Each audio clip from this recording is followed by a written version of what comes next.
Hi കൂട്ടുകാരെ, ഇത് നമുക്ക് ഒരു സ്മൂത്തി ഉണ്ടാക്കിയാലോ. വളരെ ടേസ്റ്റി ആയിട്ടും അതുപോലെ ഹെൽത്തി ആയിട്ടുള്ള ഒരു സ്മൂത്തിയാണ് ഇത് നമ്മൾ ഉണ്ടാക്കാൻ പോകുന്നത്.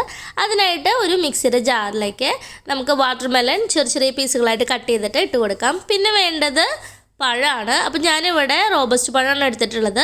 റോബസ്റ്റ് പഴം നമുക്ക് നമ്മൾ എന്തോരം കട്ടി വേണം നമ്മുടെ സ്മൂത്തിക്ക് എന്നുള്ളതിനനുസരിച്ചിട്ട് റോബസ്റ്റ് പഴത്തിൻ്റെ എണ്ണവും കൂട്ടിയെടുക്കാം കേട്ടോ. പിന്നെ വേണ്ടത് 1 ടീസ്പൂണോളം ചെറുനാരങ്ങ നീരാണ്.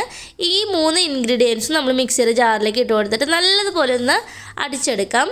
അപ്പോൾ ഇതിൽ നമ്മൾ വെള്ളമൊന്നും ചേർക്കരുത്, കാരണം സ്മൂത്തി എന്ന് പറയുന്നത് നല്ല തിക്കായിട്ടുള്ള കൺസിസ്റ്റൻസിയോട് കൂടിയിട്ടുള്ള ഒരു സംഭവമാണ് കേട്ടോ. അപ്പോൾ നമ്മളിതാ അടിച്ചെടുത്തിട്ടുണ്ട്. നമ്മുടെ സ്മൂത്തി ഇവിടെ റെഡിയായി.